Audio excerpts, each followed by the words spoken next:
दिनै जों बे समावहाय BTR बाउन्डारिनि जितुनिकि एक्सटेनसन जानाय बाथ्रा बे बाथ्राखौ लानानै जों फंनैसो बाथ्रा रायजोफोरनिसिम बुंफोरथि होनो नागिरदों जे दिनै जों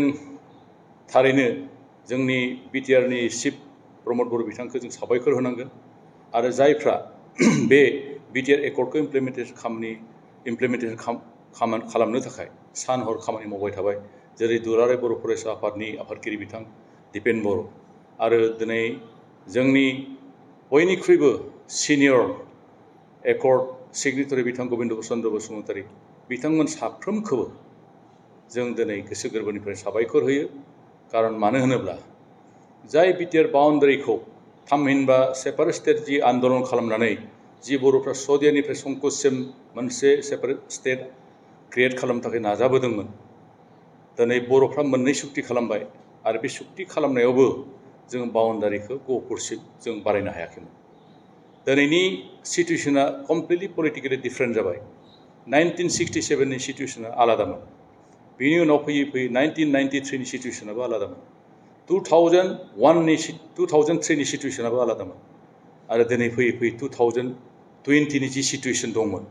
बे सिटुएसनाबो पलिटिकेलि बर'फोरनि थाखाय मोनसे सुइटेबल सिटुएसन नङामोन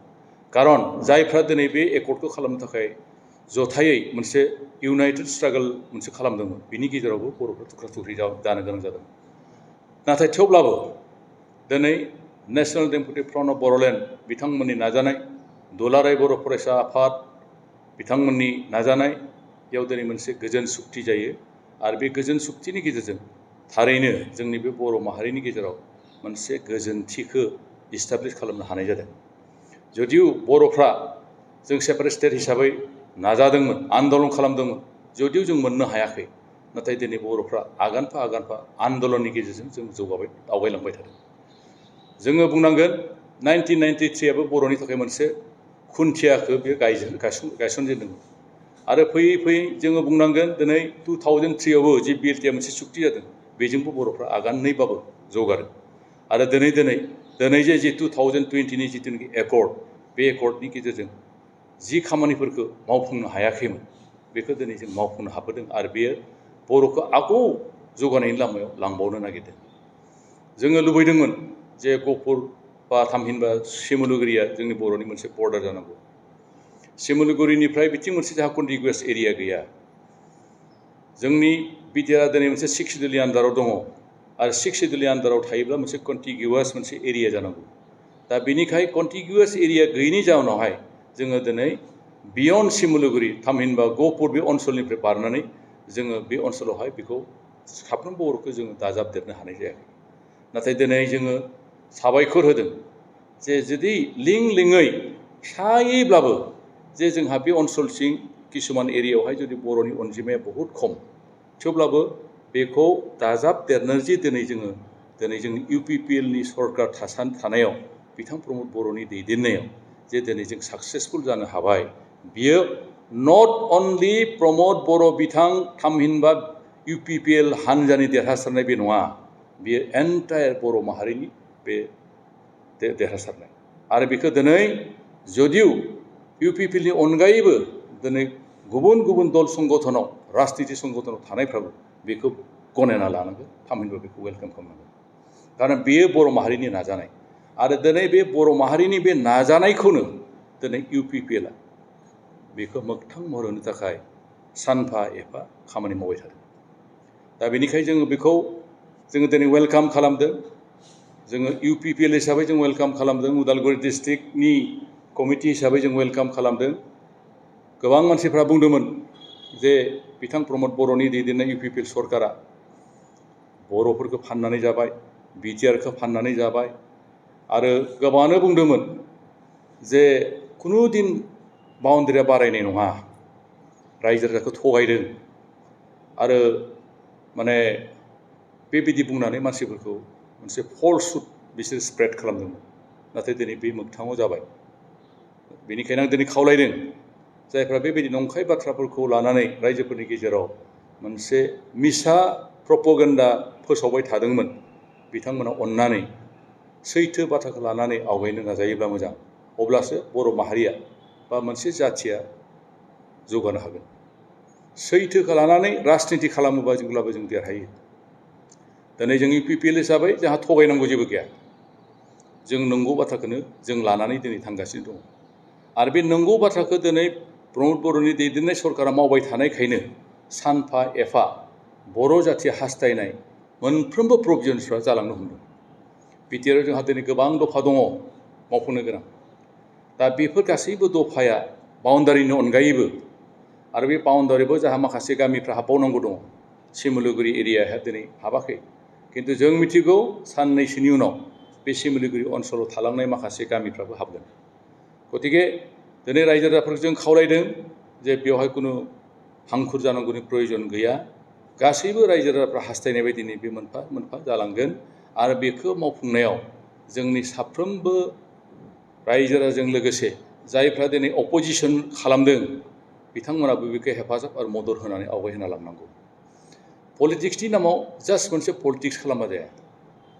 पलिटिक्सनि नामाव गोबाङानो दिनै जों नुनो मोनदों जे बिथांमोना नंखाय बाथ्राखौ बुंनानै UPPL पार्टी थामहिनबा प्रमद बर' दैदेननाय सरकारखौ पावारनिफ्राय आउट खालामनोसो नाजादों नाथाय जथायै फैनानै जयै खामानिखौ मावनो थाखाय बिथांमोना आवगायबोआखै बे थारैनो आनफर्चुनेट जोंनि थाखाय जोङो पलिटिक्स खालामदों दिनै किन्तु पलिटिक्स खालामब्लाबो जों दिनै जातिनि सार्थखौ दिनै UPPL सरकार नागाराखै जातिजों लोगोसे बे ओनसोलाव थानाय गासैबो गुबुन गुबुन जाथि माहारिफोर दङ बेयाव नेपालिफोर दङ एसामिसफोर दङ जों बिथांमोननोबो गासैनोबो जों अनसायनाय होनांगोन आरो बिथांमोनखौ गासैजोंबो जोङो मोनसे मिलिजुलि थांनानै जोङो बे ओनसोलखौ जौगाहोनांगोन जोङो अकल जोंनि बर'फोरनि गेजेरावल' जौगानाय लाबोयोब्ला जाया जोङो बे ओनसोलखौ जुदि थारैनो जों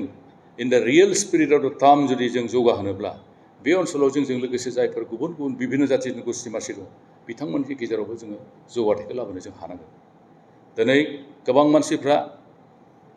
रन्जन दैमारिखौ लानानै गोबाङानो राजनिति खालामनो नाजादों रन्जन दैमारिखौ दिनै बिथाङा जेलाव दङ बिथांखौ थाबैनो बख'नो हानांगौ रन्जन दैमारिखौ बख'नायनि खामानिखौ जायफ्रा दिनै मावगासिनो दङ हयथ' बिथांमोना मिथिगौ प्रसेसा मा बेलायाव जानानै दङ रन्जन दैमारिखौ रावबो जेलाव थानायखौ दिनै रावबो हास्थाया साफ्रोमबो बर'नि रायजो राजाफ्रा रन्जन दैमारिया थाबैनो जेलनिफ्राय ओंखारबोनायखौ हास्थायो जों हास्थायो रन्जन दैमारिया गाबोननो जोंनि गेजेराव थाफैनांगौ जोंनि बर' माहारिनि थाखाय गोबां गोहोम बिहोमा होना गालांदों दिनै जि ओनसोलफ्रा दिनै बारिनो हमदों बिथांमोननि बिहोमा गैयामोनब्ला हयथ' नेशनेल डेम'क्रेटिक फ्रन्ट अफ बर'लेण्डआ आन्दलन खालामामोनब्ला दुलाराय बर' फरायसा आफादफ्रा जयै जुदि आन्दलन खालामामोनब्ला हयथ' दिनैनि बे खेरलेबसे जोंनि बे BTR ओनसोला आरो जे गहपुरसिम बारायबावबाय बे कुनु दिन सम्भब जानाय नङामोन ओंखायनो दिनै रन्जनखौ लानानै जायफ्रा दिनै राजनिति खालामनो नागिरबाय थादों आं खावलायो बिथांखौ लानानै राजनिति खालामनाया मोजां नङा बिथांमोनाबो जुदि हायोब्ला रन्जना जे दिनै जेलाव थानो गोनां जादों बेखौ थाबैनो BTRनि जि किसुमान दफा दङ बे दफा मथे बिथांखौ थाबैनो गनायनि थाखाय खामानि मावनोसो आवगायबोनाया मोजां दिनै बे एन्टायारलि मोनसे जुडिसियेल प्रसेसआव दङ बेखौ सरकारा दिनै गाबोननो गथारनांगौ